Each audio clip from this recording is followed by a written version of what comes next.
बिस्मिल्लाहिर्रहमानिर्रहीम। अस्सलाम वालेकुम दोस्तों, आज के इस वीडियो में हम आपको अजमेर शरीफ का पूरा इतिहास बताएंगे और साथ में ये भी बताएंगे कि अजमेर शरीफ जो कि एक हिंदू राजा पृथ्वीराज चौहान का गढ़ था, वहाँ एक फ़कीर का दरगाह कैसे बन गया।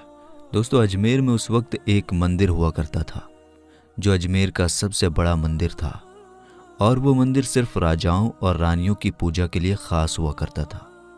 मंदिर के साथ ही एक तालाब था जिसका नाम अना सागर था। हिंदू उस तालाब के पानी को बहुत ही बरकत वाला पवित्र समझते थे। उनका मानना था कि जो इस तालाब में नहा ले उसके सारे पाप धुल जाते हैं। उस मंदिर में रात को इतने ज़्यादा दिए जलाए जाते थे कि सिर्फ एक ही रात 3.5 मन तेल उन दियों में इस्तेमाल होता था।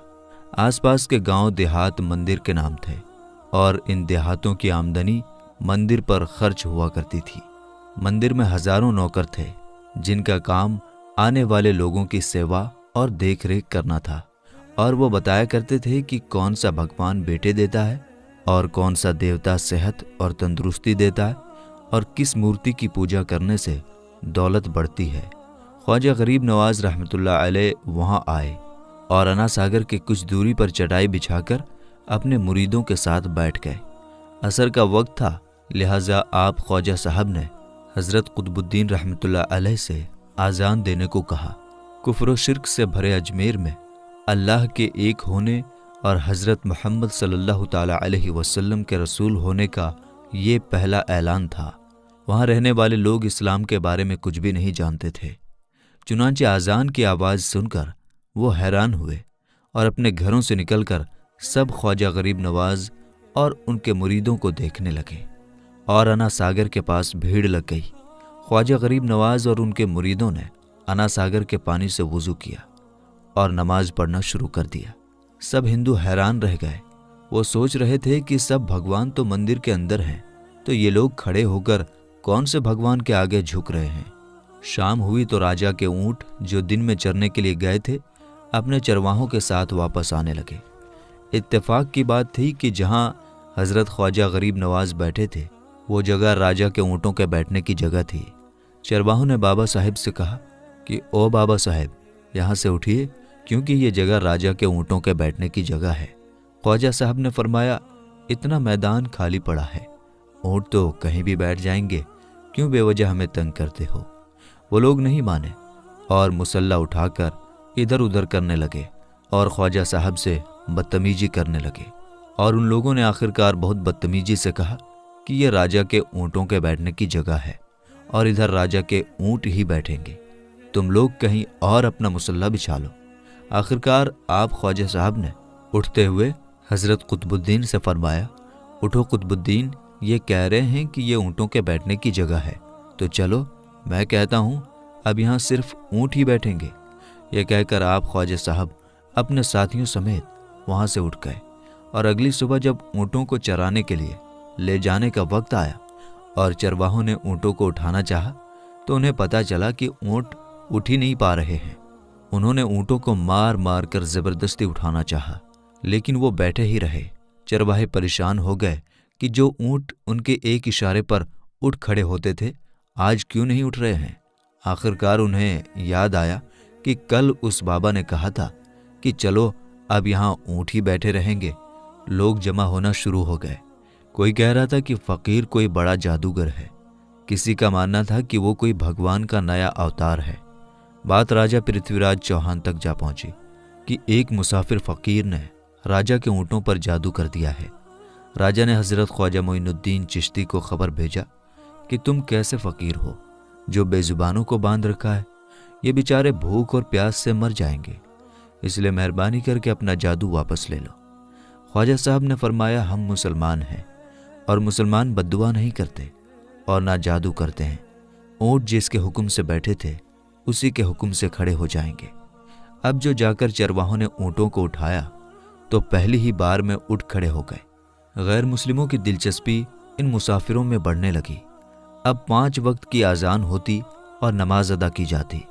आखिरकार राजा तक ये बात पहुंच गई और उसको शिकायत की गई कि राजा साहब, जो फ़कीर आए हुए हैं सब के सब मुसलमान हैं 5 वक्त आज़ान देते हैं और हमारे पवित्र तालाब को हाथ मुंह धोकर गंदा करते हैं। हमारे धर्म के खिलाफ बातें भी करते हैं और कहते हैं कि ये मूर्तियां पूजने के लायक नहीं, ये तो सिर्फ एक पत्थर है, इसलिए इन्हें यहाँ से उठा लिया जाए। राजा पृथ्वीराज चौहान ने फकीरों को खबर भिजवाया कि तुम लोग गोश्त खाते हो, हमारे धर्म के खिलाफ बोलते हो, और तो और हमारे पवित्र तालाब को अपने हाथ मुंह धोकर गंदा करते हो, जो हम कतई बर्दाश्त नहीं कर सकते। इसलिए तुम्हारे लिए अच्छा होगा कि तुम यहाँ से चले जाओ। ख्वाजा साहब ने फरमाया, और भी तो दुनिया आती है, सिर्फ हमारे ही पानी लेने से आखिर क्या फर्क पड़ जाएगा।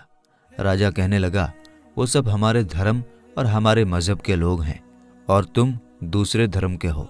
आइंदा तुम लोगों ने तालाब को नापाक किया तो हम तुम लोगों पर सख्त कार्रवाई करेंगे। ख्वाजा साहब ने हज़रत कुतुबुद्दीन रहमतुल्लाह अलैह से फरमाया, कुतुबुद्दीन, शायद ये लोग आइंदा हमारे पानी लेने पर कोई परेशानी खड़ी करेंगे। जाओ, एक मश्क पानी ले आओ। हज़रत ख्वाजा कुतुबुद्दीन बख्तियार काकी ने फरमाया, चलिए हम अपना प्याला भर लेते हैं। उन लोगों ने उनको प्याला भरने से मना कर दिया, लेकिन फिर बाद में जाकर वो लोग इस शर्त पर मान गए कि तुम्हारे जिस्म पानी से ना छुए तो हम ये प्याला तुमको भरने देंगे। मेरे दोस्तों, हज़रत ख्वाजा कुतुबुद्दीन रहमतुल्लाह अलैह तालाब की सीढ़ियों पर जा बैठे और अपने प्याले को पानी में डुबो दिया। जब वो प्याला भर गया तो हज़रत ख्वाजा कुतुबुद्दीन रहमतुल्लाह अलैह ने वो प्याला ऊपर खींच लिया। लेकिन फिर क्या था, जब वो प्याला पानी से बाहर आया, अना सागर का सारा पानी सूख गया और अना सागर की तह में सूखी रेत उड़ने लगी। मानो ऐसा मालूम हो रहा था कि अना सागर उस छोटे से प्याले में समा गया है। अना सागर को सूखना था कि पूरे अजमेर में कोहराम मच गया। गली मोहल्ले में चीखो पुकार और आहों की आवाज़ें शुरू हो गई। वो लोग रो रहे थे और कह रहे थे कि जो पाप हम अना सागर में नहाकर धुलते थे और पापों से छुटकारा पा लिया करते थे, अब हम क्या करेंगे? अब हम पापों का बोझ कहाँ लिए फिरेंगे? सारे इलाके में ये खबर फैल गई कि मुसाफिर फ़कीर ने जादू के ज़ोर से अना सागर को सुखा दिया है। दोस्तों, जानते हैं आगे क्या हुआ? आगे हुआ ये कि राजा पृथ्वीराज चौहान अना सागर के सूख जाने की वजह से बहुत परेशान हुआ। उसने अपने वजीरों को बुलाया, सबसे यही कहा कि फ़कीर या तो कोई जादूगर है या फिर वाकई कोई पहुंचा हुआ फ़कीर है। साथ ही उनकी परेशानी बढ़ गई कि अजमेर की रौनक तो थी ही अना सागर के दम से। इसकी वजह से लोग दूर दूर से अजमेर आते थे और अपना ईमान ताज़ा करके लौट जाया करते थे। अना सागर के सूख जाने से हिंदू धर्म को सख्त धक्का लगेगा और ये बड़ी शर्मनाक बात थी। आखिरकार ये कहा गया कि फ़कीर से बात की जाए कि आखिर वो फ़कीर चाहता क्या है। अगर वो कोई